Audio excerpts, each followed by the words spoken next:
Pues bien, entonces les decía que para nosotros como intensivistas, la falla ventricular derecha aguda toma muchísima importancia por el asunto de que nosotros manejamos ventilación mecánica. El hecho de utilizar ventilación mecánica para nosotros es súper importante. ¿Por qué? Porque de acuerdo a cómo nosotros vayamos ventilando, podemos ir afectando no al ventrículo derecho.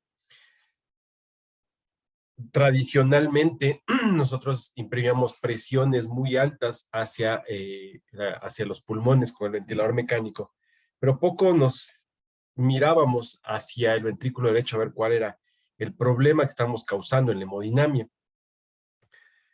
Ahora sabemos muy claramente que el hecho de utilizar presiones muy altas en la vía aérea golpea directamente al ventrículo derecho, y eso ya lo veremos en la última clase, que es interdependencia ventricular. Hoy nos vamos a centrar como falla cardíaca aguda derecha, ¿sí? Entonces, fíjense, debemos arrancar desde el principio. A mí me encanta observar, ver y leer a varios médicos, especialmente intensivistas, como el doctor Carrillo Esper, que él es un apasionado del ventrículo derecho, como él mismo lo dice, y tiene libros completos, un libro completo acerca de solamente el ventrículo derecho. Entonces, me encanta escucharle a él como dice que, claro, el ventrículo derecho ha sido olvidado todo el tiempo, eh, es complejo, tiene una anatomía muy compleja. Fíjese cómo es sus paredes son delgadas, tiene muchas trabéculas, es más tracto de salida que ventrículo como tal.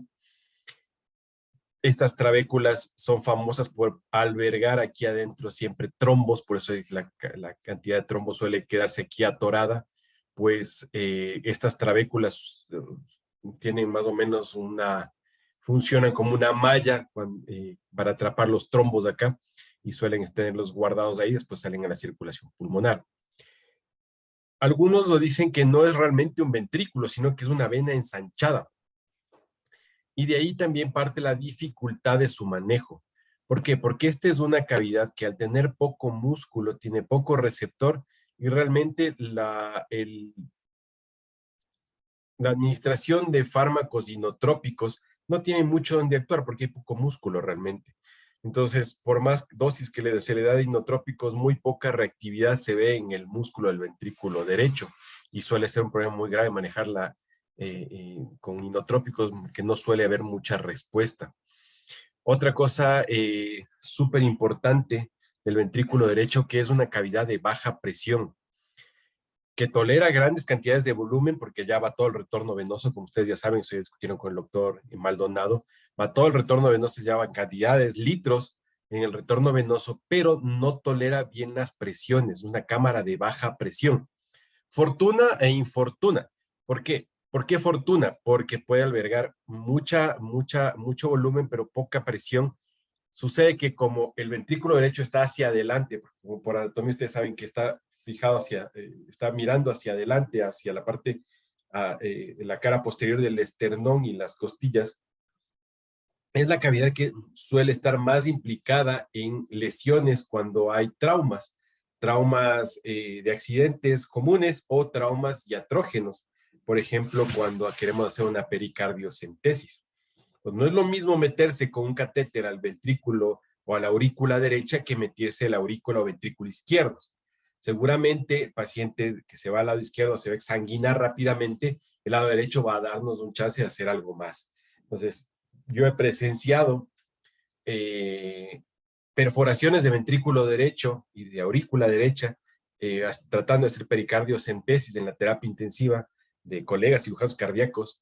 He presenciado cómo empieza a salir la sangre, pero da chance a hacer diagnóstico el que el paciente vaya a sala de operaciones. Asimismo, he visto pacientes que tienen lesiones complejas del ventrículo izquierdo que no ha dado chance para nada y han fallecido.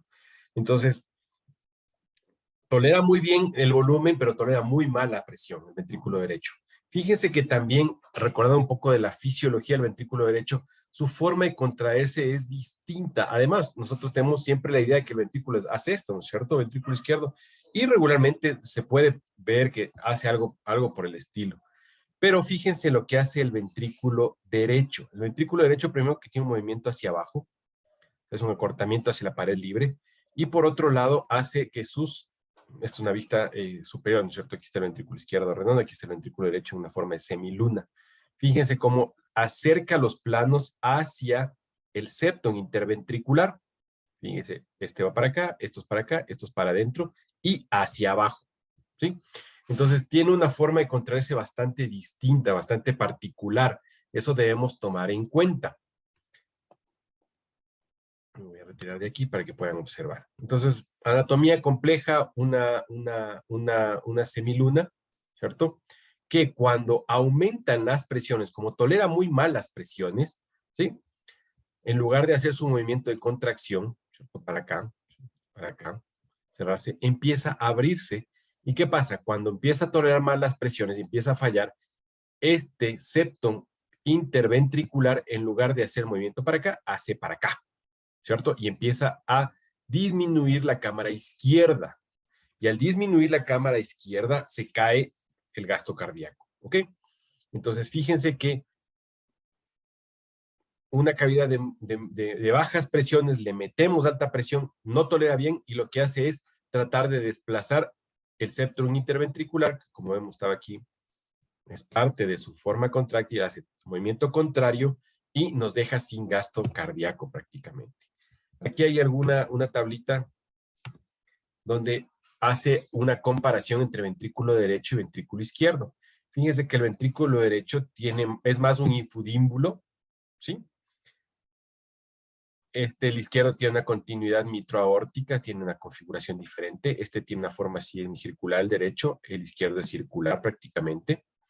El grosor de la pared, fíjense que es menor o igual a 3 milímetros del ventrículo derecho. El ventrículo izquierdo es más o menos de 11 milímetros, una diferencia súper importante. Pero fíjense algo bien particular. El ventrículo derecho tiene un volumen diastólico final entre 49 y 101 mililitros. Y el izquierdo tiene entre 44 y 89 mililitros. Es decir, las dos cavidades manejan básicamente un volumen parecido. Lo que no sucede es, donde hay un cambio radical es acá en las presiones. La presión sistólica del ventrículo derecho, 25 milímetros de mercurio. La del izquierdo, 120 milímetros de mercurio. Entonces ahí está la diferencia entre una cámara de baja presión y una de alta presión. Fracción de eyección del ventrículo derecho hasta 40-68%, del izquierdo 55-74%. Ahora, el método para medir la fracción de eyección del ventrículo derecho cada vez es menos usado. Se ha visto que es difícil hacer una real medición de la fracción de eyección del ventrículo derecho. Los cardiólogos, ecocardiografistas más antiguos sí lo hacen todavía. Los más modernos tratan de no hacerlo, porque es difícil mediante los métodos, por ejemplo, de Simpson, que tenemos que tener unas elipses bonitas para poder trazar. En el izquierdo, ¿cómo lo hace si es una semiluna? Entonces pierde un poco de valor. Y en el modo M, pues también es bien difícil hacerlo. Hay otras formas de evaluar el ventrículo derecho que están más probadas.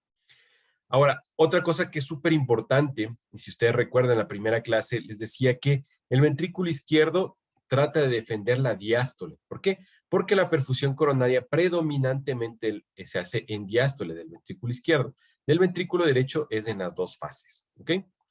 La curva de presión-volumen, nosotros vemos ventrículo izquierdo, lo que ya nos había comentado el doctor Tutín, ¿cierto? Tenemos diferentes fases en el ciclo, que tiene una forma medio rectangular, y el ventrículo derecho es más bien trapezoidal, bien difícil tener claros los periodos, sobre todo los isovolumétricos, están bastante mal definidos por la forma que tiene el ventrículo, ¿ok? Fíjense acá, igual, tenemos presiones, volúmenes, que es una diapositiva bastante parecida a la anterior, pero lo que quiero que se fijen es acá. ¿Cuál es la poscarga a la que se enfrenta el ventrículo derecho y cuál es la poscarga a la que se enfrenta el ventrículo izquierdo? La poscarga del ventrículo derecho está alrededor de 70 dinas, ¿sí? Por centímetro a la quinta. Y el ventrículo izquierdo, esto sin indexar, ¿no? Y el ventrículo izquierdo más o menos a 1100 dinas en promedio, ¿cierto? Nosotros vemos hasta 1600, así, sin indexar. Pues fíjense, la diferencia de las presiones es impresionante contra la que tiene que luchar, la fuerza que tiene que tener cada uno de los ventrículos, ¿ok? Entonces, ¿qué pasa con esto? Que al tener nosotros hipertensión pulmonar, enseguida empezamos a ver sufrir al ventrículo derecho. ¿Por qué? Porque el izquierdo puede lidiar con las presiones, porque tiene una gran cantidad de músculo que aparte que se adapta con el mecanismo de Starling, que ustedes ya saben, responde muy bien a los inotrópicos, porque tiene una gran cantidad de músculo y una gran cantidad de receptores, por ejemplo, para la dobutamina, para el rinón de levosimendan. Pero no sucede así con el ventrículo derecho. Entonces ahí viene la diferencia del manejo, ¿no? Empieza a subir un poco las presiones en el lado en la arteria pulmonar, aumenta la poscarga del ventrículo derecho y empieza a patalear, empieza a tener problemas de ese ventrículo derecho. Recuerden que hay enfermedades donde las presiones tienden ya inclusive a equipararse tanto de la presión sistémica con la pulmonar, en estados donde los pacientes, especialmente cardiopatías que no se han sido corregidas, empiezan a tener dificultades premorte. Pues fíjense en esto que es súper importante. Ah,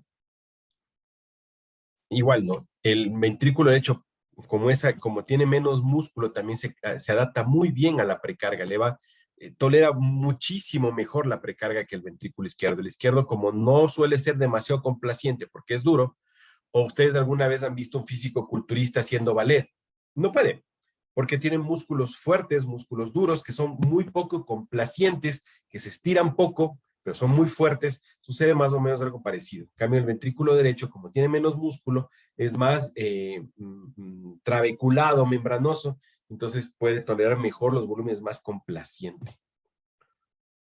Entonces, fíjense ustedes en esto, ¿cierto? Uno solamente con el examen físico ya puede más o menos irse imaginando qué está pasando, cuál es la falla predominante en mi paciente. Fíjense este paciente acá y con esta paciente de acá. Este es un paciente que no tolera el decúbito, está en ortomia muy posiblemente, ¿cierto? Tiene edema de pulmón, ¿sí? ¿Por qué? Porque este paciente probablemente lo que tiene es una sobrecarga en el ventrículo izquierdo. Como ustedes saben, el límite de esa sobrecarga ventrículo izquierdo es hacer edema de pulmón. ¿Por qué? Porque cuando ya fracasa y tiene demasiado estrés de esa pared, ¿qué sucede? Empieza a hacer retrógrado, ¿cierto? Presiones retrógradas, mal manejo de las presiones. Hace insuficiencia mitral funcional, aumenta la presión en la aurícula izquierda y eso se transmite hacia la presión capilar pulmonar. ¿Cómo se manifiesta esto? Con edema agudo de pulmón. No sucede lo mismo con el paciente que tiene problemas en el ventrículo derecho. El paciente con problemas de ventrículo derecho, aquí vemos una placa bien bonita donde están crecidas cavidades derechas, pero más allá de eso, es el paciente que tiene falla cardíaca sin rales pulmonares.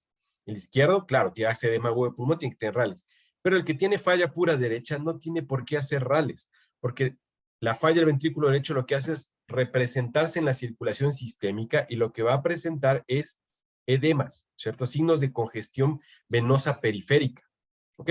Entonces, placa sin edema de pulmón, auscultación sin rales, paciente con placa congestiva con rales. Ahora, estas se pueden superponer y es cuando el paciente ya está gravemente descompensado y ya muy poco tiempo le queda, cuando empiezan a combinar las dos fallas. Ahí sí estamos con graves problemas de nuestro enfermo.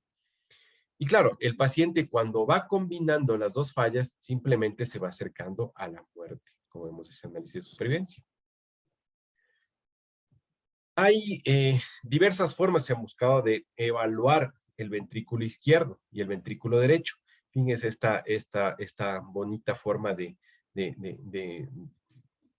ver en planos distintos, tridimensionales, cómo está un paciente. Pero básicamente aquí ya nos habla de que es un paciente que está con falla de los dos lados, un paciente con EPOC, y ese paciente está haciendo hipertensión pulmonar y ese paciente va a fallecer.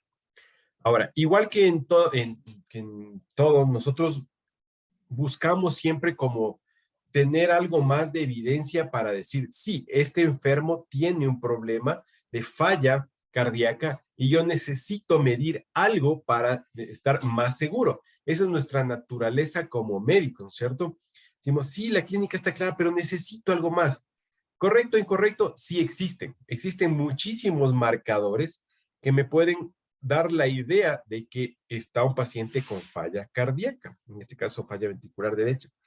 Pero uno específico no hay. Lo que más se puede utilizar es la troponina y el ProBNP, es lo que más usado está. De ahí marcadores un montón, pero muy poco validados en la práctica clínica.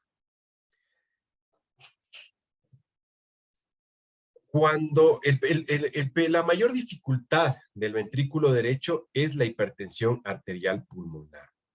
Entonces, cuando un paciente empieza a tener importante resistencia a la salida del tracto del ventrículo derecho, empezamos a tener problemas. Pero también puede ser el momento en que es difícil cuando ya empezamos a sobrecargar, a sobrecargar, a sobrecargar.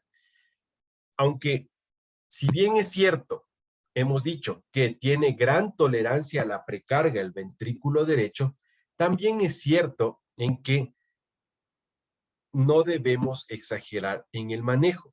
Ustedes van a escuchar en las unidades, es ventrículo derecho, dale agua, dale agua, dale agua. Sí, va a tolerar de pronto la precarga adecuadamente, pero los efectos sistémicos de nosotros ser demasiado generosos en ese volumen, las vamos a ver, el paciente se va a complicar sistémicamente, aunque todavía ese ventrículo derecho nos tolere.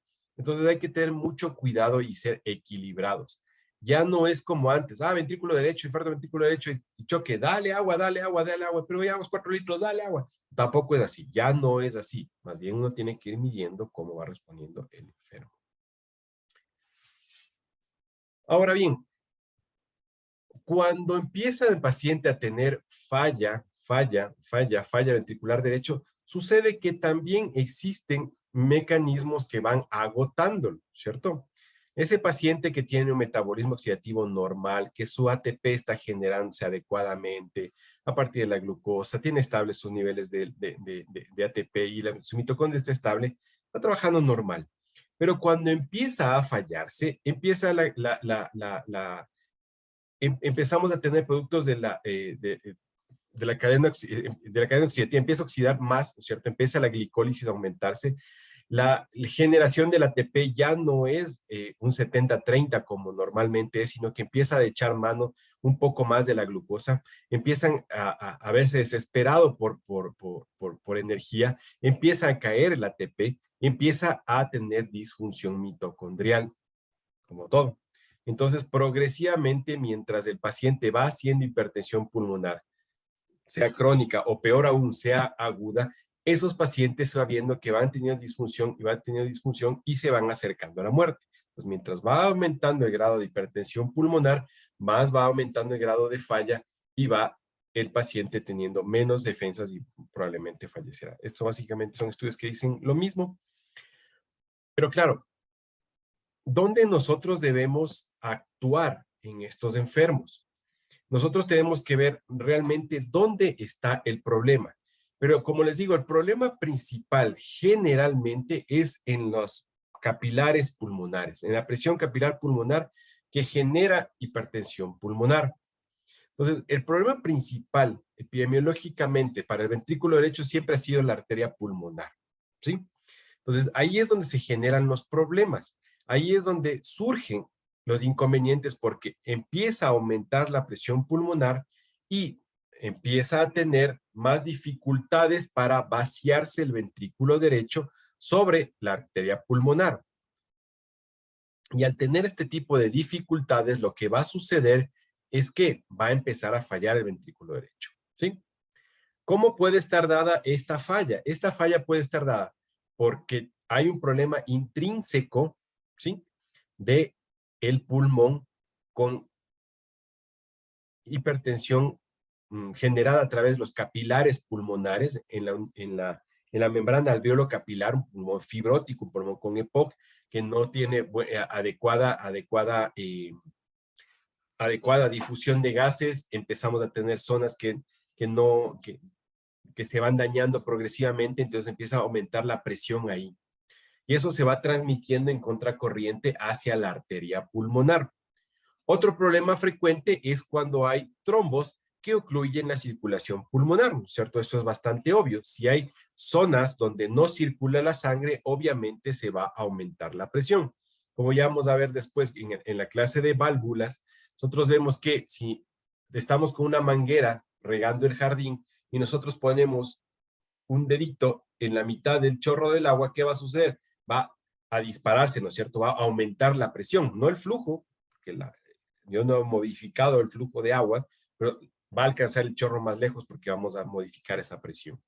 Básicamente acá sucede lo mismo, se van taponando sectores y esto hace que aumente la presión. No tiene por dónde circular la sangre y aumenta la presión. Y la otra parte que es también frecuente cuando hay lesión en la arteria coronaria, especialmente en la coronaria derecha, suele haber infartos del ventrículo derecho, ¿cierto? Y este falla ventricular derecha habitualmente tiene que soportarse con inotrópicos, también un poco de vasoactivos, pero como les dije, la respuesta suele ser muy vaga. Menos frecuente problemas con la precarga, porque como les decía, en estos pacientes son bastante tolerantes a la precarga. Es decir, no se fallan tanto con el ventrículo izquierdo, el ventrículo derecho tolera más volúmenes, ¿ok? Entonces no suele ser un problema. Cuando yo tengo un fallo de ventrículo derecho, ¿qué tengo que pensar? La membrana alveolo capilar, ¿cierto? Las arterias pulmonares con sus ramificaciones, trombosis, ¿cierto? O debo pensar en el ventrículo como tal, un infarto o el miocardio, o que sea un problema compresivo extrínseco. ¿Cómo es esto? Con un taponamiento cardíaco o con un neumotórax a tensión. ¿Qué es lo que hacen estas dos últimas entidades? Lo que hacen es no permitir que el ventrículo se expanda y se llene, ¿no? Es decir, le impide la diástole. Si tengo un gran derrame pericárdico, lo que va a hacer es que no me va a dejar que se abra mi ventrículo y se llene de sangre, y lo mismo sucede con el neumotórax de tensión, aprieta las cavidades, no permite que se llenen. No es realmente un problema de contracción, sino un problema de distensibilidad. ¿Hasta ahí estamos claros? ¿Si están conmigo o están compartiendo alguna otra clase o alguna actividad? No, sí está claro. ¿Seguro? Ya, entonces sí podremos hacer pronto un examen, ¿verdad? No entendimos nada. Sí, Pues nada, no Repita de nuevo. estamos apretados con el tiempo, es que vamos avanzando. Entonces, fíjense, esta es la imagen clásica de cuando hay un ventrículo derecho dilatado. ¿Dilatado por qué? Porque tengo TEP, porque tengo un paciente con cor pulmonar crónico descompensado, un fibrótico pulmonar, un EPOX sobreinfectado que hizo falla ventricular, porque hay hipertensión pulmonar, un paciente trasplantado pulmonar que me hizo hipertensión pulmonar aguda por rechazo, bueno, un poco de cosas. Esta es la fisiopatología que suele presentar, o también paciente que tuvo,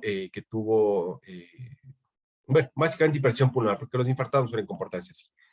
Y para nada el paciente con taponamiento cardíaco y con neumotórax de tensión. Y eso hay que saberlo diferenciar muy bien, porque como les dije, problemas para manejar, ustedes siempre acuérdense, falla cardíaca, precarga, poscarga, contractilidad, frecuencia cardíaca, ¿no es cierto? En el ventrículo derecho, entonces ustedes dicen, precarga, no, o sea, es casi improbable que suceda algún problema de precarga, salvo que esté el paciente exsanguinado, porque tolera muy bien la sobrecarga de líquidos.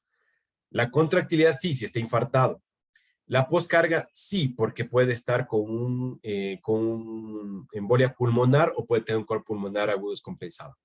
Pero la fisiopatología es súper distinta cuando tenemos paciente con taponamiento pericárdico y con neumotórax a tensión. ¿Por qué? Porque ahí no vamos a tener un ventrículo dilatado, tenemos un ventrículo más bien aplastado que no logra llenarse, no logra llenar la diástole, y eso tienen que saberlo diferenciar muy bien. ¿Por qué? Porque el momento que manejamos al enfermo, nuestras alternativas son distintas.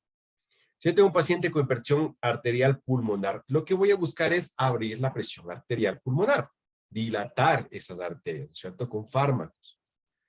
Sildenafil, Bosentan, óxido nítrico, lo que tengan. O por último, utilizar milrinona, que tiene cierta actividad hidrotrópica y tiene también propiedad de hacer vasodilatación pulmonar, de la arteria pulmonar. Entonces, es diferente a que si yo tengo un taponamiento cardíaco, yo tengo un neumotórax de tensión, donde no va a servir de nada que le ponga un inotrópico, un vasodilatador de la arteria pulmonar, lo que necesito es liberar la presión y que el ventrículo se llene, ¿no es cierto? Entonces, a veces cuando decimos fallo ventrículo derecho, ya sí, abrir la presión de la arteria pulmonar, dale inotrópico y ya, o agua. Y no funciona así, porque ustedes ya ven que tienen fisiopatologías diferentes. Entonces, bueno, esta es la más clásica, ¿no? Del paciente que tiene tromboembolia pulmonar, empieza a dilatarse el ventrículo derecho y empieza a aplanar el septum interventricular, y después no solamente que lo aplana, sino que lo suele llevar para el otro lado. Entonces, eso que produce que esta cavidad ya no se llene y por ende cae el gasto cardíaco, el paciente entra en hipoperfusión. Entonces, ¿qué sucede con esta disfunción vascular pulmonar? La arteria pulmonar es la que va a mandar sobre el ventrículo derecho, ¿cierto? Entonces hay aumento de resistencia vascular pulmonar, hay hipertensión pulmonar, se eleva el gradiente transpulmonar, hay sobrecarga de presión del ventrículo derecho y como tolera muy mal la presión del ventrículo derecho, pues lo que revisamos en la anatomía al principio, hay disfunción ventricular derecha y fallo. Entonces, hay diversos valores, como les decía recién, se modificó un poquitín esto con un documento que sacó la Sociedad Americana del Corazón, de la hipertensión pulmonar, ¿no es cierto? Entonces decía presión arterial media que exceda los 25 milímetros de mercurio, ahora estamos manejando con 20 milímetros de mercurio. Y esto es bien curioso porque a nosotros nos sucedió una cosa bastante fea, porque cuando se empezó a manejar, se quiso hacer los trasplantes pulmonares acá en la ciudad, se hizo el primero, y claro, venía con catéter de flotación en la arteria pulmonar, decían, si hace hipertensión pulmonar, hay que utilizar el óxido nítrico o el sildenafil. Y decíamos, chuta, ¿pero en qué valor? Y claro, era, qué vergüenza que el intensivista no sepa que la presión arterial que se referían era a la media de la pulmonar, que no debería exceder los 25 milímetros de mercurio. Como les digo, ahora es 20 milímetros de mercurio el estándar. ¿Ok? Y que las resistencias vasculares pulmonares no indexadas estén alrededor de 250 dinas. ¿Ok? Entonces, eso como definitorios de hipertensión pulmonar. Ahora, por ecocardiografía, les digo esto porque en trasplante pulmonar, en trasplante cardíaco, se sigue utilizando Swan-Ganz para la monitorización. Por ecocardiografía, presión sistólica del ventrículo derecho que excede los 35 milímetros de mercurio, si pasa de 50 ya se define como severa, presión sistólica del ventrículo derecho. Presión capilar pulmonar, sí, la PCP menor o igual a 15 y la postcapilar menor o igual a 15 y la postcapilar mayor a 15 milímetros de mercurio. En algunos libros ustedes van a encontrar aquí 18. Pero hace algún tiempo ya se utiliza 15. Ok. Ahora de clasificación, hay diversos grupos. Esto no vamos a analizar ahorita en honor al tiempo. Ahora, ¿cómo nosotros podemos tener manifestada la hipertensión pulmonar en nuestros pacientes de cuidados intensivos? ¿Cómo podemos encontrar? Por ejemplo, hipertensión arterial pulmonar en quiénes? En pacientes que ya tenían hipertensión preexistente, ¿sí? Pacientes que tienen un problema portopulmonar, ¿no es cierto? Pacientes que tienen problemas hepáticos y ya están haciendo congestión venosa sistémica.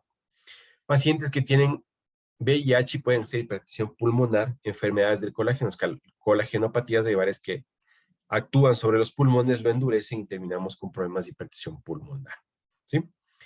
Elevación de la presión en la aurícula izquierda, también por contracorriente, o sea, por forma retrógrada, nos puede afectar la circulación pulmonar, infarto agudo del miocardio con edema agudo de pulmón, cardiomiopatía que va avanzando y va llevando al edema de pulmón, la estenosis mitral, que vamos a ver es una causa frecuente, los pacientes se manifiestan habitualmente con edema agudo de pulmón, ¿cierto? Hipertensión pulmonar, la regurgitación mitral también, la estenosis pulmonar. Pacientes con hipertensión pulmonar secundaria hipoxia, los pacientes con SDRA, lo que nos pasó en la pandemia, ¿cierto? Por eso empezamos a fijarnos más en el ventrículo derecho y a no dar tanta presión. Y como le escuchaba el otro día a un colega que es experto en ventilación mecánica, el doctor Hurtado decía, pues ahora, después de todo esto, lo que nos va a tocar hacer, lo que la tendencia mundial es ya no tener pulmón abierto, sino tener pulmón cerrado. Y pues las cosas van cambiando porque nos vamos fijando más en el bosque y no solamente en el árbol. Nuestro árbol era solamente el pulmón y abrir el alveolo. Y ahora vemos que tiene reproducciones sistémicas importantes. En la parte crónica, el EPOC, la fibrosis pulmonar, ¿no es cierto?, que terminan haciendo hipertensión pulmonar secundaria. La enfermedad tromboembólica, ¿no es cierto?, aguda o crónica, los dos terminan ejerciendo hipertensión arterial pulmonar. Lo malo es que suelen ser muy poco responderas las terapias de vasodilatación, ¿sí? Hay otras embolias, como por ejemplo el líquido amniótico, que suele ser catastrófico y mortal, porque para la embolia pulmonar yo tengo fibrinolíticos, para la embolia líquido amniótico es bien complicado el asunto. Y claro, la parte mecánica, la ventilación a presión positiva, que ahorita básicamente se ha vuelto, eh, ha tomado un giro súper importante, tratar de no agredir al ventrículo derecho con la ventilación mecánica. Es decir, no, es que mira, oxigena bonito, la PAFI se fue. Sí, pero esa mecánica pulmonar está demasiado agresiva para mi ventrículo derecho. Entonces, todo eso ustedes ya irán viendo en ventilación mecánica, les irán enseñando hasta dónde llegar y hasta dónde no llegar, las tendencias actuales de cómo ajustar o no ajustar los parámetros, no hablar solamente de la PIB. Causas de falla de ventrículo derecho en la UCI: sobrecarga de presión, hipertensión pulmonar aguda o crónica, cualquier causa, reducción de la contractilidad. ¿Por qué? Por infarto del ventrículo derecho, por miocardiopatía séptica, por miocarditis. Esto es en los niños, por post-trasplante, etcétera, etcétera. También puede haber reducción de contractilidad. Sobrecarga de volumen del ventrículo derecho porque hay un shunt intracardíaco, porque hay regurgitación tricuspidia o porque hay regurgitación pulmonar. Claro, las valvulopatías del lado derecho son más difíciles de identificar, más raras y más difíciles de corregir. Además, tomar la decisión de operar a estos pacientes suele ser muy, muy, muy complejo. Y estos generalmente vemos en niños no manejados oportunamente. Y cuando, claro, hay el shunt que de izquierda a derecha, eso suele ser muy, muy complejo de manejar porque vencer las resistencias altas, que maneje volúmenes enormes del ventrículo derecho, suele claudicar fácilmente, porque como ustedes saben, ya empieza a transmitirse la presión del lado izquierdo al lado derecho, ese ventrículo no va a poder manejar esas presiones. De pronto los volúmenes sí, pero las presiones ya no. Entonces, lo que habíamos visto ya cuando el ventrículo derecho empieza a tomar a cambiar su configuración anatómica por la cuestión de sobrecarga de presión sobre sus paredes, aumenta el estrés sobre sus paredes y disminuye la perfusión coronaria. Y como hay un aumento en la demanda de oxígeno porque ese ventrículo está sometido a más carga, lo que sucede es que va a haber isquemia, ¿no es cierto? Este ventrículo ya no solamente que está sufriendo porque el ventrículo izquierdo ya no tiene suficiente gasto y tiene menos retorno venoso, sino que también intrínsecamente empieza a sufrir porque tiene una deuda de oxígeno importante y empieza a claudicar. Entonces, claro, al momento que aumenta la presión, ¿no es cierto?, del ventrículo derecho, tiene una sobrecarga, empieza a haber empieza a haber dilatación del ventrículo derecho y eso hace que caiga la contractilidad. Eso hace que caiga el gasto cardíaco del ventrículo derecho, ¿sí? Y eso finalmente va a repercutir sobre la precarga del ventrículo izquierdo. Un buen amigo mío también que se fue a hacer hipertensión pulmonar en México, decía, claro, lo primero que te advierten ahí es, dice, el ventrículo izquierdo lleva o carga el volumen que le permite el ventrículo derecho. Si el ventrículo derecho no le da suficiente aporte, el ventrículo izquierdo puede hacer lo que quiera, pero no va a poder hacer nada por cargar más volumen. ¿Por qué? Porque el cebador del ventrículo izquierdo es el ventrículo derecho. Si el ventrículo derecho no funciona, el izquierdo, por más sano que esté, no se llena de sangre y no va a haber circulación sistémica. Entonces, el ventrículo izquierdo se mueve lo que el ventrículo derecho se lo permita, ¿ok? Entonces, así funciona, porque si no hay gasto del ventrículo derecho, pues no hay gasto del izquierdo tampoco, ¿ok? Eh, una vez que hay disminución de la precarga del ventrículo izquierdo, obviamente se cae el gasto cardíaco, hay hipotensión, shock, falla multiorgánica, hay congestión sistémica, aumentan las presiones venosa central, la presión del ventrículo derecho, y eso contribuye a que haya una sobrecarga del ventrículo derecho, o sea, más sobrecarga, ¿sí? Pues básicamente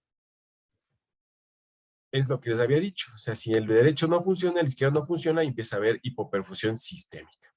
Cuando hay sobrecarga del ventrículo derecho, hay aumento de la tensión sobre la pared, hay aumento de la demanda de oxígeno, y aquí viene otro problema grave, que no solamente es porque hay injuria, inflamación, isquemia del ventrículo derecho por esta sobrecarga que no puede ser suplida, la demanda de oxígeno no es suplida, sino que empiezan a aparecer las arritmias. Y como ustedes saben muy bien, el momento que aparecen las arritmias son intoleradas habitualmente en el paciente que está fallado, y eso produce más hipoperfusión. ya no solamente tengo problemas en los determinantes del volumen sistólico, sino que además tengo en la variable del gasto frecuencia cardíaca problemas. ¿Por qué? Porque hago arritmias. Entonces vuelve un problema general que es difícil de manejar. Entonces aquí solamente algunas imágenes bonitas de ecocardiográficas. Ustedes seguramente ya les irán viendo en su entrenamiento y cuando les den ecocardiografía, pues claro que sí. Fíjense este ventrículo derecho, que está mucho más grande que el izquierdo. Aquí están básicamente del mismo tamaño. Aquí vemos cómo ya se ha aplanado y está, yo diría inclusive un poquito empujándose el septo interventricular hacia el lado izquierdo, igual que acá. Entonces, claro, ¿cómo yo me puedo dar cuenta rápidamente de que estoy agrediendo a mi ventrículo derecho cuando estoy haciendo ventilación mecánica? Tengo que medir presiones o, por ejemplo, la presión sistólica del ventrículo derecho, estoy con ecocardiograma, o es más fácil cuando estoy colocando un catéter de flotación en la arteria pulmonar. Fíjense acá, es un trabajo bien bonito de Villay y Barón, donde ya empezaban a estudiar los efectos hemodinámicos de la ventilación mecánica y se ve como un paciente con presión, con PIB de 0, ¿cierto? Tiene básicamente presiones de enclavamiento de la arteria pulmonar más bajas, ¿sí?, que un paciente que tiene 20. ¿Ok? La presión en la arteria pulmonar es mucho más baja que el paciente acá que tiene 20. Entonces, ya se veía, ¿cierto?, cómo hay efectos sobre la arteria pulmonar, sobre la circulación pulmonar, al yo agregar o aumentar las presiones en los pulmones, en la ventilación mecánica.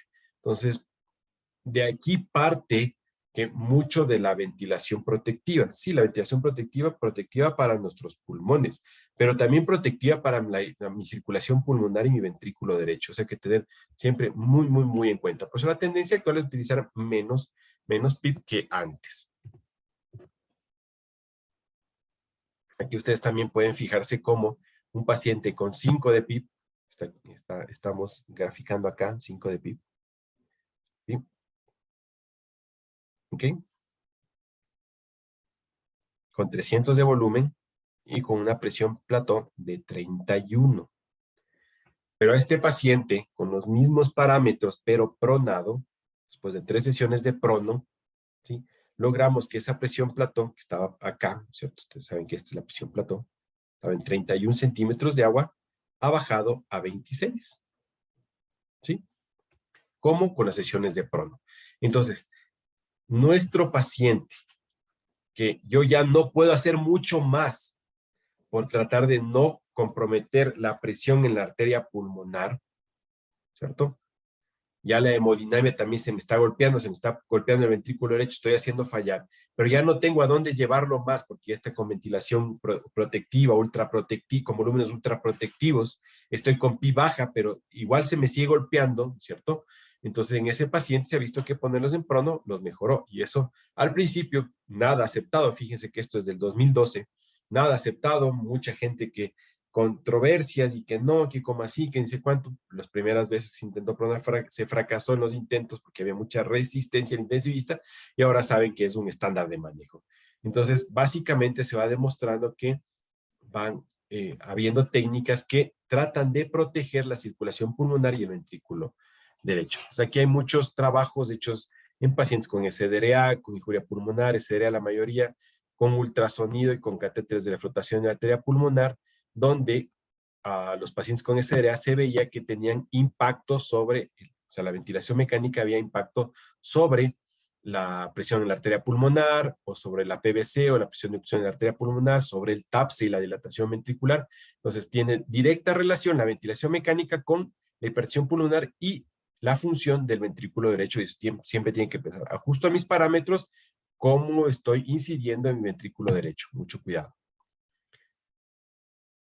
Entonces, ¿qué debería yo hacer para poder manejar desde el punto de vista ventilación mecánica a mi ventrículo derecho? ¿Cómo voy a intentar proteger mi ventrículo derecho a través de la ventilación mecánica? ¿Tratando de qué? De que mi presión plató sea al menos menor de 28 centímetros de agua. Alguna literatura dice 30, otra dice 28, otra dice 25. Acá este trabajo del mismo Levarón dice 28 centímetros de agua. ¿Cómo debería tratar de hacer eso? Disminuyendo el volumen tidal y limitando mi PIB, ¿no es cierto? Para tratar de evitar la sobredistensión y disminuir el estrés sobre los pulmones, ¿ok? Otra forma de mantener saludable a mi ventrículo derecho es tener un reclutamiento alveolar bastante normal, decente. Entonces, voy a adaptar la PIB de acuerdo al mejor beneficio, ¿cierto?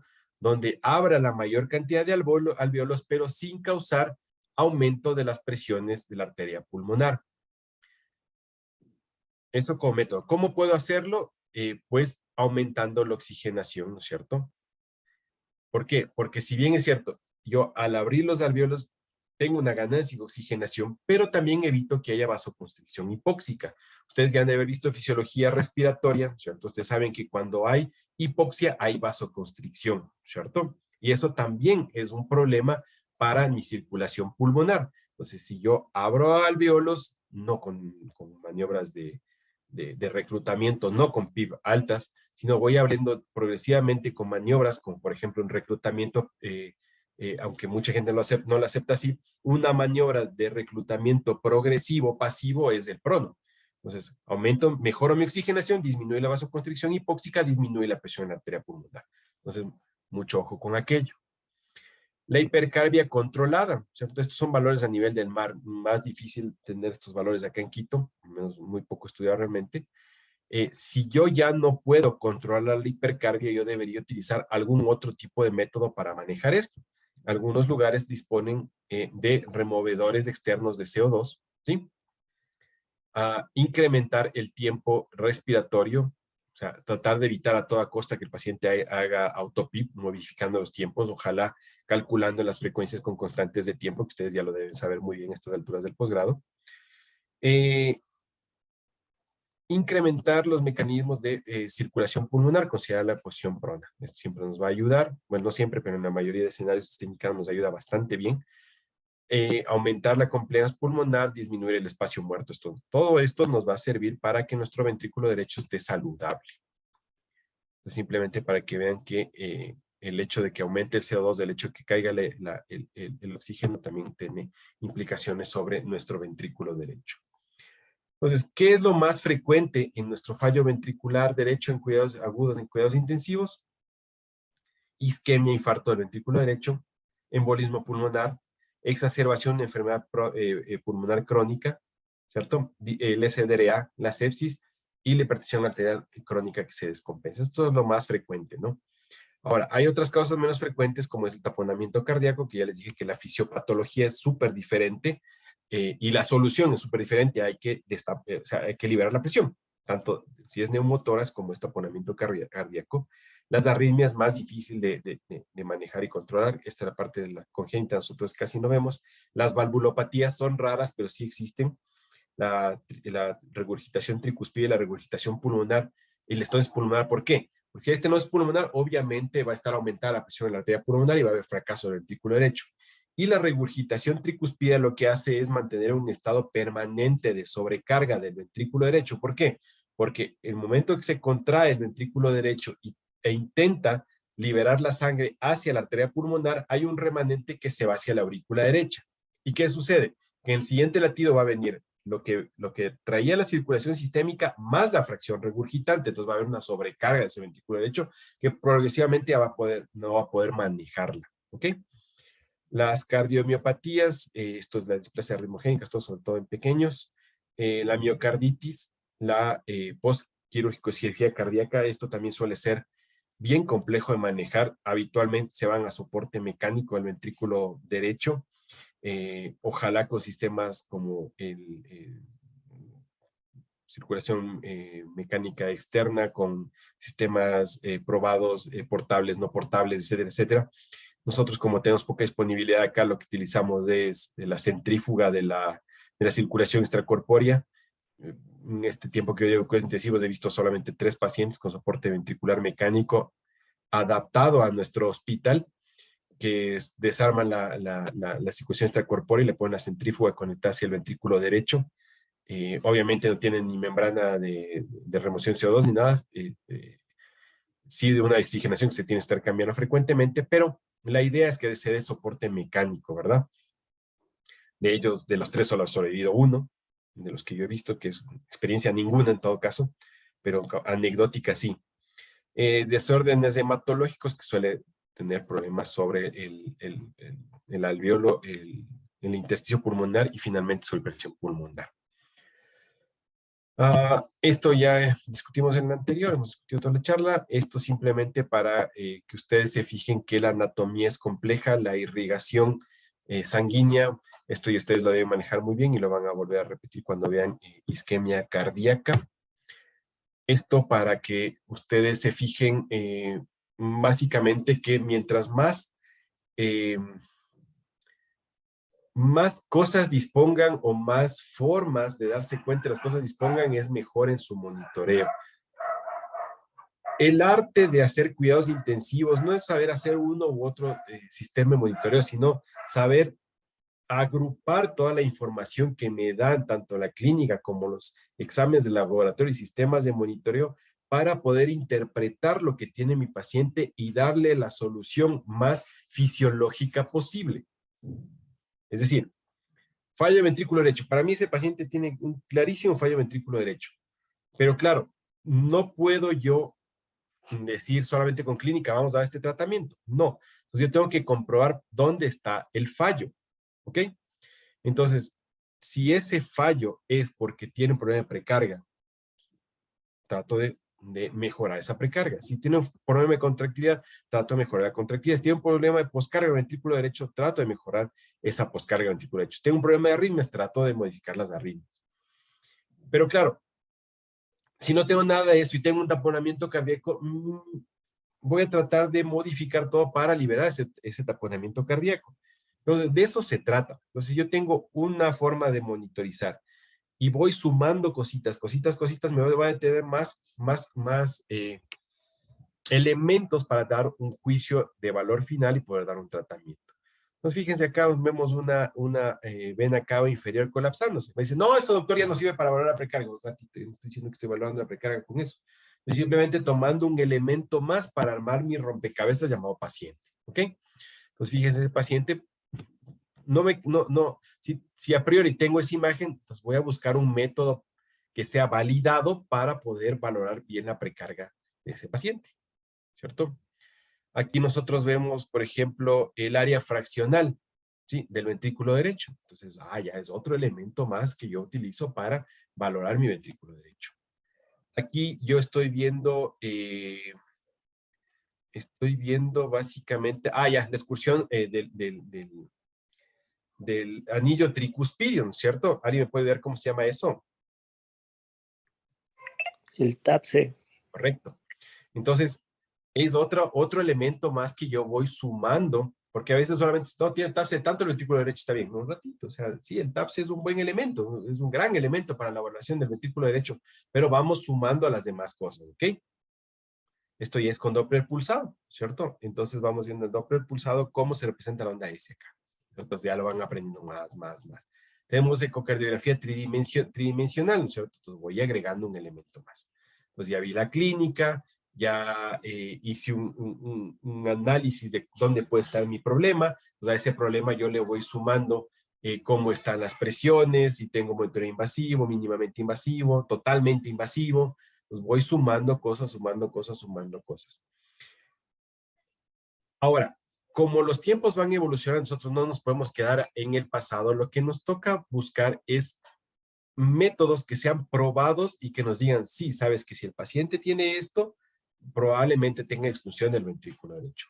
Entonces aquí nosotros tenemos varios escenarios que han sido probados que nos dicen, sí, ese ventrículo derecho está fracasando. Fíjese, líquido pericárdico más de 5 milímetros en la diástole. Entonces yo mido el líquido pericárdico en la diástole y veo que está más de 5 milímetros. Entonces, ojo con ese paciente porque puede estar ya fallando, puede estar haciendo ese derrame que falle en mi ventrículo derecho. ¿Sí? Entonces, el aplanamiento, ¿no es cierto?, de la pared del ventrículo derecho más de 5 milímetros. Entonces, es otro criterio que yo valoro con el ecocardiograma. entonces veo que el diámetro de la vena cava inferior es mayor de 21 milímetros de inspiración y colapsa menos del 50%, ¿sí? Eso sugiere que tengo una gran presión en el ventrículo derecho, ¿ok? Entonces, vemos que el pico sistólico, la velocidad de pico sistólica de regurgitación tricuspidia es mayor a 2.8 metros por segundo. Y esto es con Doppler, ¿verdad? Entonces, yo digo, tengo otro elemento más. Tengo que la excursión del sistólica del anillo tricuspidio, el TAPSE, es menor a 17 milímetros. Tengo otro valor más para decir, oh, cuidado con ese ventrículo derecho, está fallando, ¿cierto? Miren aquí cómo tiene que ser paralelito a la parte del anillo. O yo veo que hay una dilatación del ventrículo derecho, es decir, la relación pasó a ser más de 1, ¿sí? O el diámetro basal del ventrículo derecho es mayor de 41 milímetros. Digo, otra razón más para pensar que ese ventrículo derecho está sufriendo, está fallando. O el cambio del área fraccional a menos de 35%.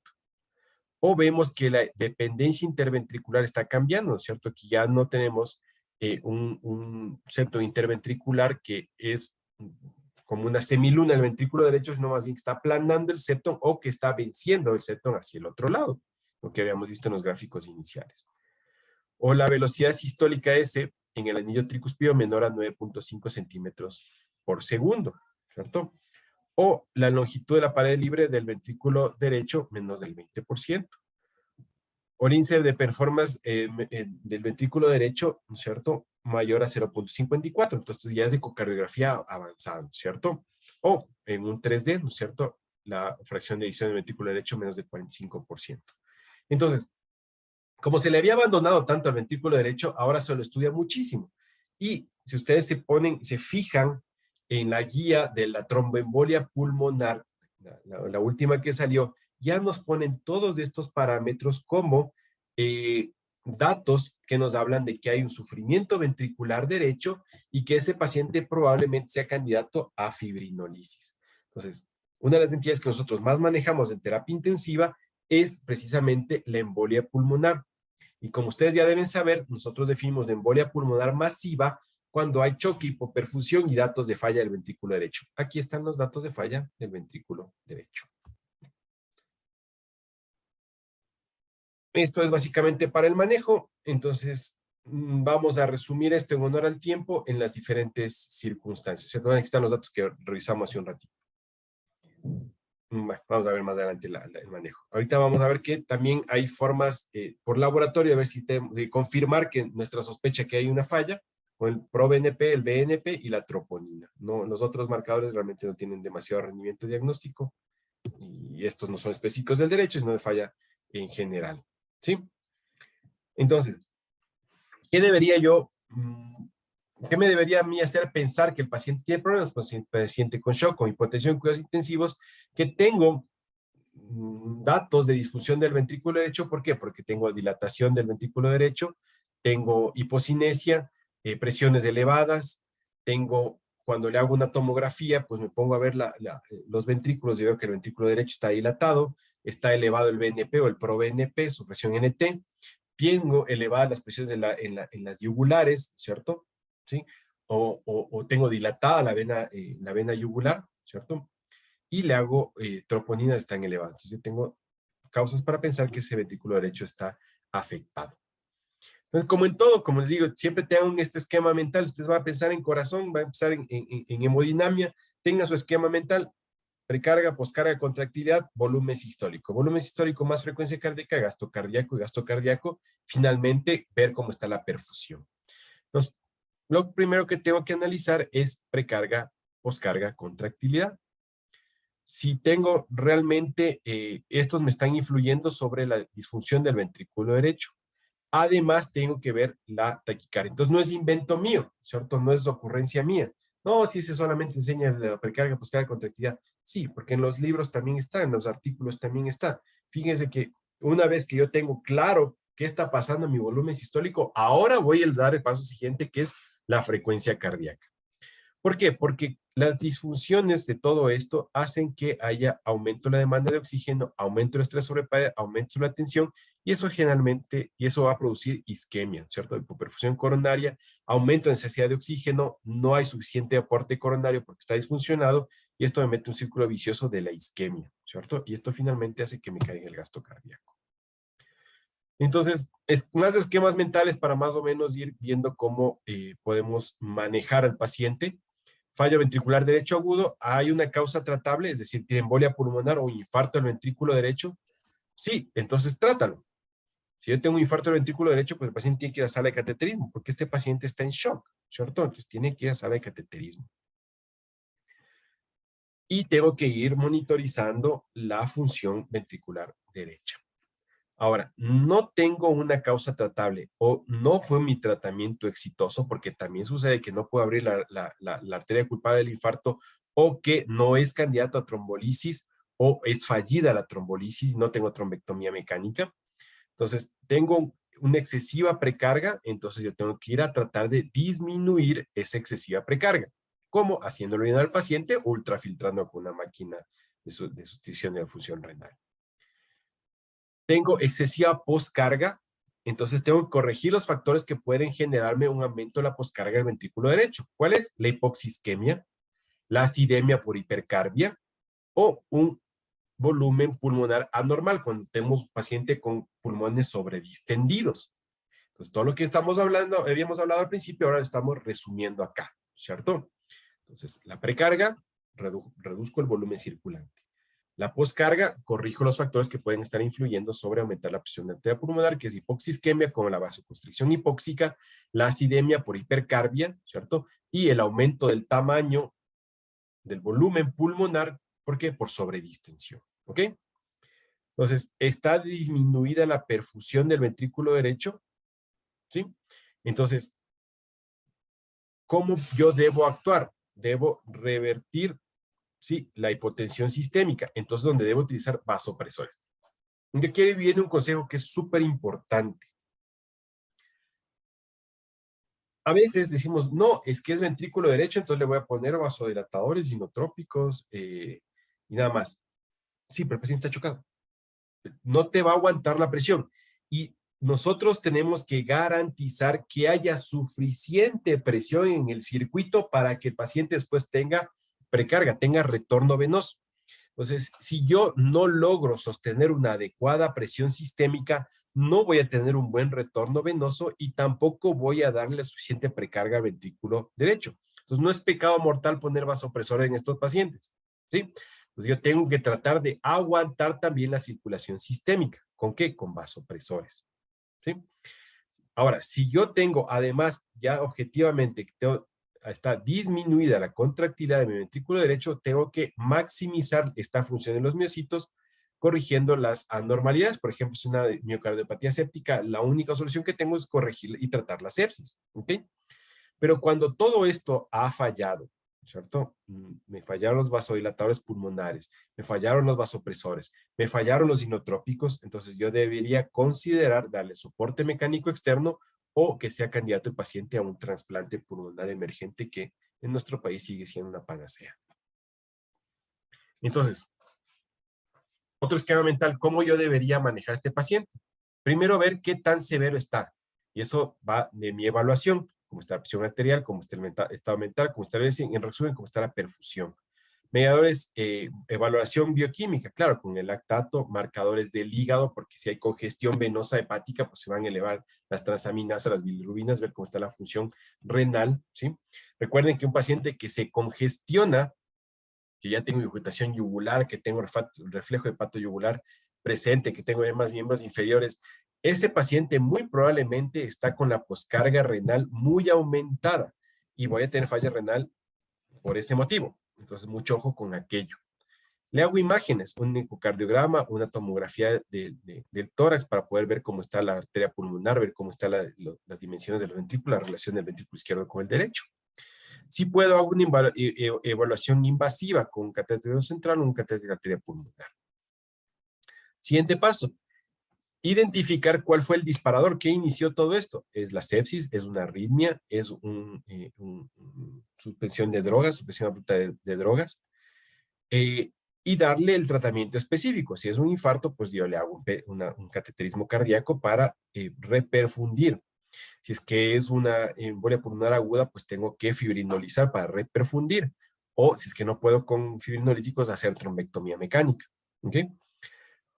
Paso 3, optimizar el estado de fluidos. ¿Sí? Si es que está sobrecargado, pues tengo que descargarlo. Si es que no puedo con diuréticos, pues tengo que hacerlo con diálisis. ¿Sí?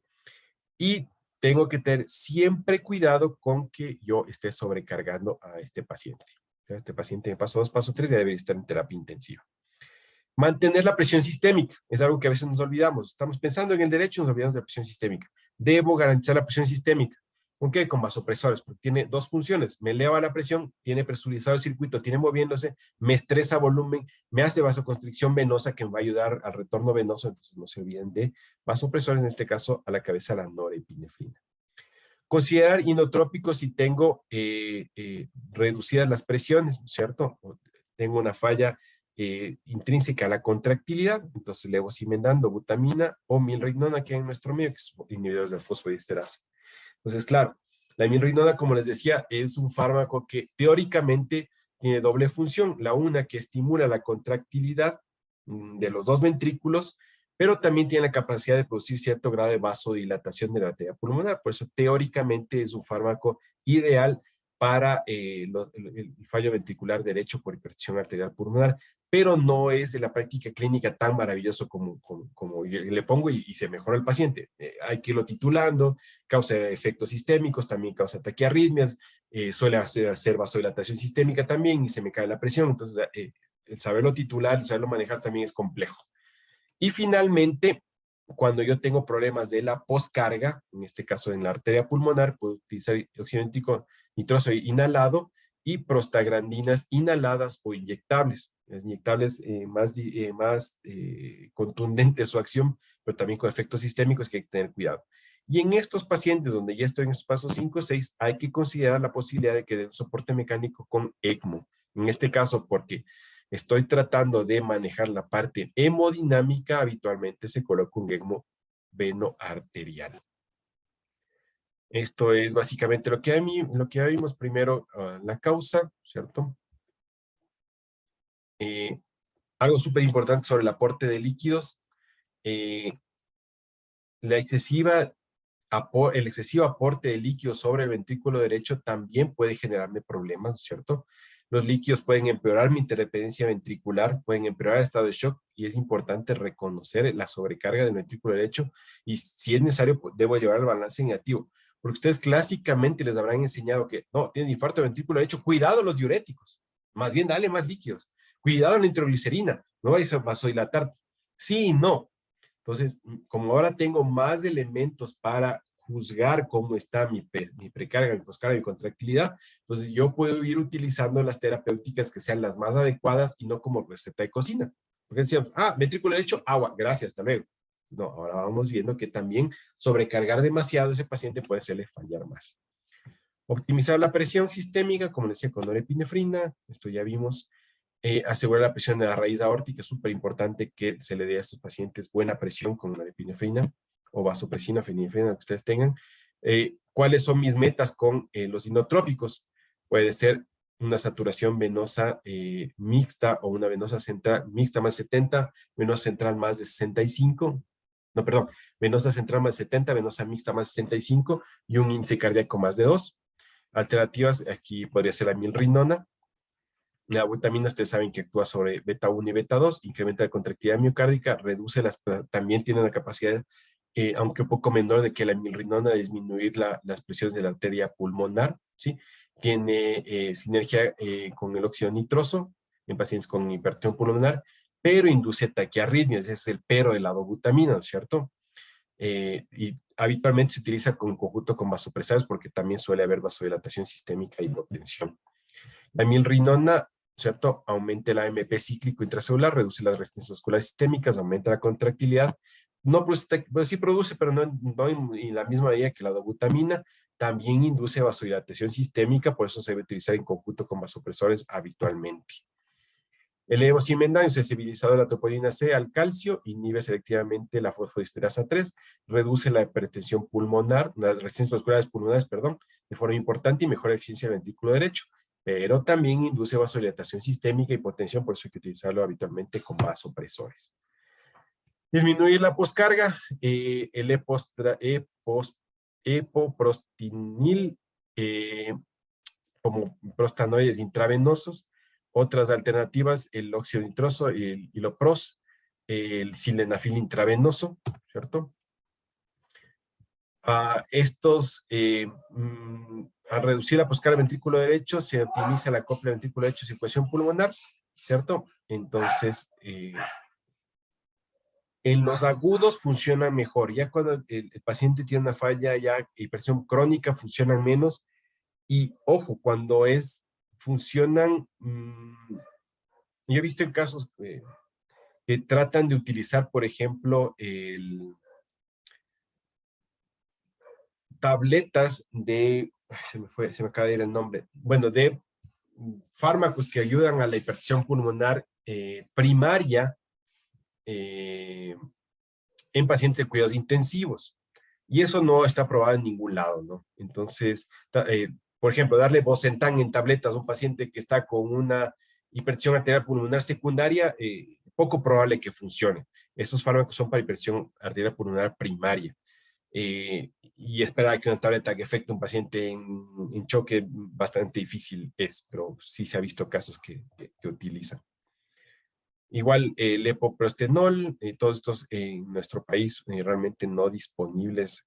Cuando se intentó hacer trasplante pulmonar, había algunos disponibles, pero realmente no se necesitaron por suerte. El Bosentan, como les diga, es para manejo crónico de la presión arterial pulmonar, ¿no? Y habitualmente la primaria, no la secundaria.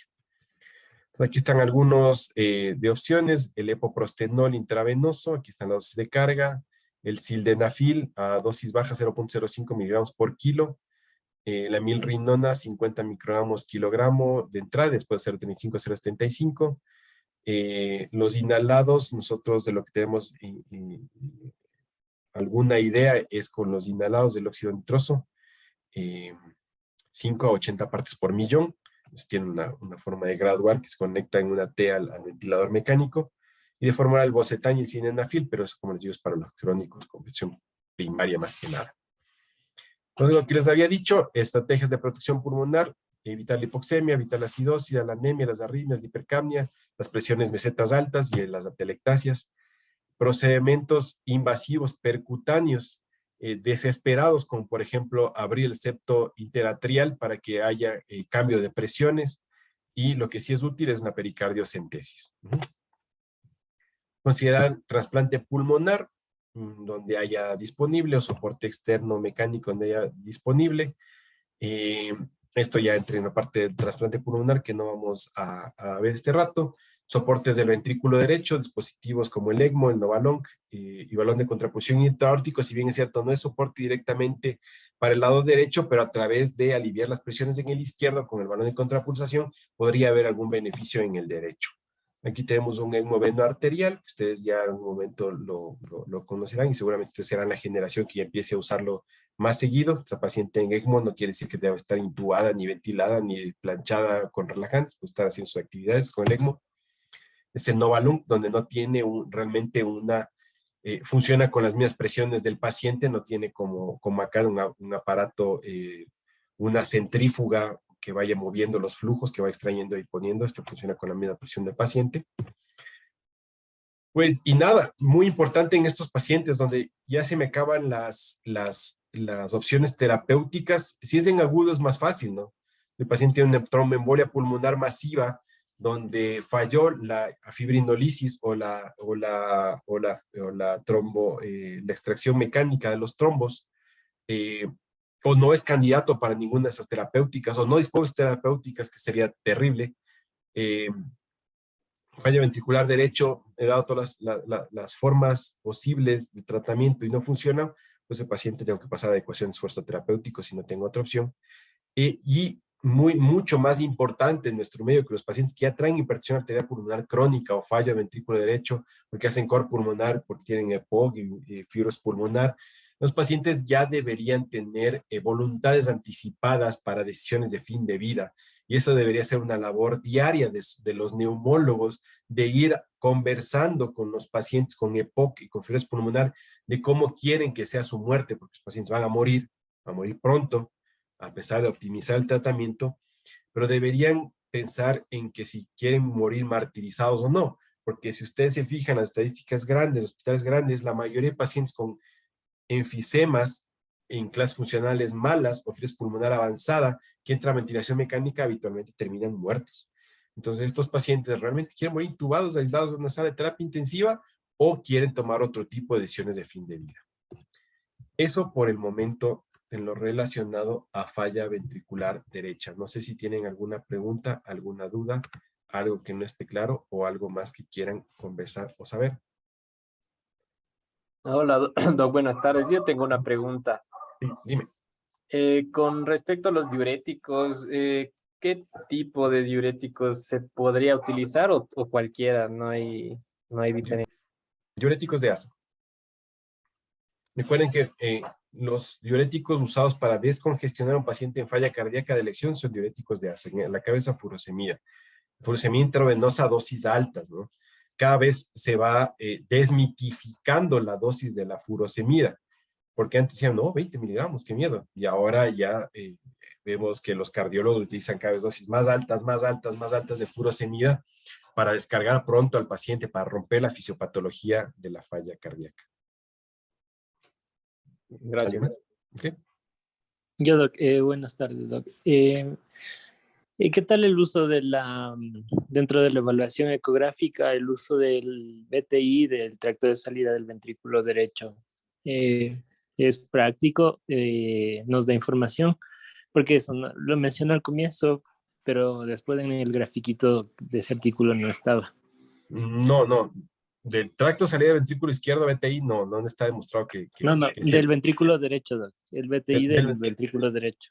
Del ventrículo derecho no es una cuestión de rutina que tenga evidencia suficiente. Los parámetros que les mostré en la gráfica, esos sí están aceptados, de hecho están en la guía de falla, ¿cómo es? De tromboembolia pulmonar con falla derecha. De ahí, tracto de salida del ventrículo izquierdo, del ventrículo derecho, no, para nada.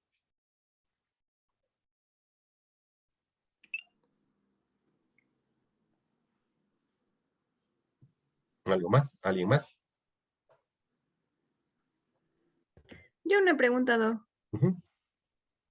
En el caso de que tengamos falla cardíaca derecha y también elevación en las presiones, una hipertensión pulmonar, o sea, aumento de la poscarga, Uh-huh.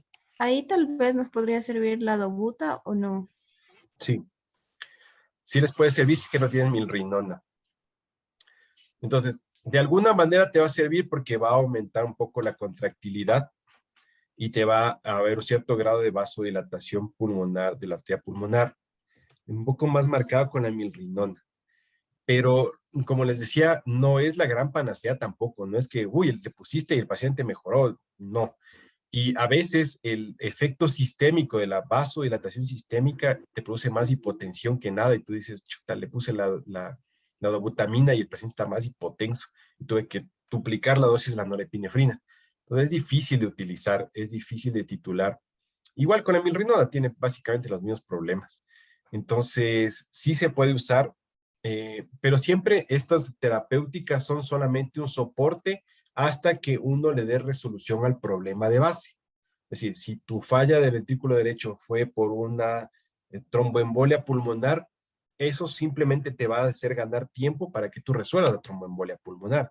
Entonces ahí tú coges 100 miligramos de RTPA y le pasas y dices, bueno, está resuelta es que no tiene contraindicaciones, claro. Ahora que resolví la causa base, que es la embolia pulmonar, entonces progresivamente iré titulando mi dosis de inotrópico hasta que ese ventrículo derecho vuelva a la normalidad y lo quite. Pero sí se puede utilizar, porque milrinona solo es disponible en hospitales públicos y pediátricos, hasta donde yo entiendo. En hospitales privados y pediátricos. No sé si realmente hay en los públicos. ¿Alguien más?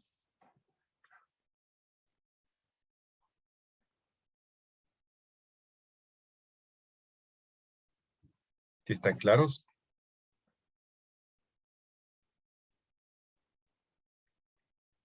¿Sí están aquí? Yo, Doc. Dime, Katy, ¿qué Doc, pasa? en el caso es, por ejemplo, estas son las patologías ya crónicas, pero sí hemos visto en cirugías cardíacas, por ejemplo, que se empieza a adaptar recién el ventrículo al cambio de la nueva válvula. y que existe falla ya del ventrículo derecho. En ese caso, hasta que se adapte, podemos utilizar tranquilamente los diuréticos y con este caso la dobutamina para que se siga adaptando y pueda tener una buena función, o cómo sería el manejo. A ver, te refieres al fallo del ventrículo derecho postquirúrgico, ¿verdad? Sí, doc. Ya. Entonces, primero hay que determinar por qué está fallando el ventrículo derecho en agudo. Depende a cuál sea la válvula o la intervención realizada. Ejemplo, yo tengo una disfunción ventricular derecha aguda después de una revascularización miocárdica, ¿sí? Entonces, ese paciente está enfrentando un aturdimiento cardíaco, está experimentando un fallo ventricular postbomba, ¿cierto? Un síndrome bajo gasto cardíaco postbomba, o se volvió a tapar la coronaria. Entonces, sí, como intensivista yo veo, si está fallado el derecho, pues le voy a dar soporte inotrópico mientras tanto. Pero no debo quedarme ahí, debo entender cuál es el problema. O qué tal que lo que sucedió es que yo cambié una válvula mitral, ¿cierto? Y esa válvula mitral era, lo cambié en un paciente que tenía una estenosis mitral. Y esa estenosis mitral, ¿cierto? Tenía un anillo chiquitito, ahora es más grande. Y ese ventrículo izquierdo que era vago porque le llegaba poco volumen y no tenía una suficiente distensión, empezó a fallar porque era un ventrículo que estaba acostumbrado a trabajar con poquita presión, ¿cierto? Poquito volumen, porque tiene una estenosis arriba. Entonces empieza a tener dificultades para manejar ese volumen y empieza a fallar. Y como empieza a fallar, empezamos a tener problemas hacia retrógrado. Entonces yo tengo que ver cuál es el problema en la cirugía de corazón que está fallando. O sea, eso es mucho más complejo porque hay que determinar la fisiopatología que está ocasionando el problema. Pero ¿puedo utilizar como puente? Claro que sí. Ahora, ¿cuál es el problema? El problema es que al salir o al intentar salir de bomba y circulación extracorpórea en un paciente que hace falla ventricular derecha, habitualmente no salen de la bomba y necesitan soporte mecánico porque le da soporte farmacológico y no suele ser suficiente. A veces en esos pacientes necesitan soporte mecánico. Por eso debería ser obligación de un hospital que maneja pacientes de cirugía de corazón tener alguna forma de soporte mecánico para tratar de, hasta que se solucione la fisiopatología. Si es que es un aturdimiento o es un bajo gasto postbomba, pues darle tiempito a que vaya mejorando, pero si tengo una fisiopatología distinta que requiere de más tiempo para la resolución, pues habrá que tener un soporte mecánico, porque farmacológico suele tener poca respuesta, aunque le puedes dar. Porque la pregunta, ¿le puedes dar? Sí, le puedes dar, pero hay que ir más allá, hay que ir a resolver la causa. ¿Listo?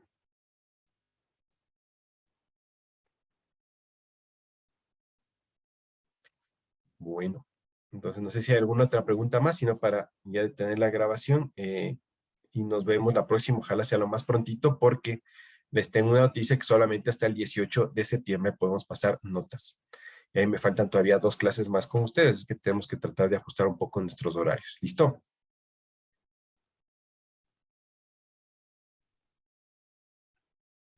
Entonces, si no hay más, nos vemos la próxima que vamos a coordinar con Mary. Que tengan buena tarde todos. Nos veremos pronto. Gracias, doc. Gracias. Gracias, Doc. Hasta luego. Gracias, doc.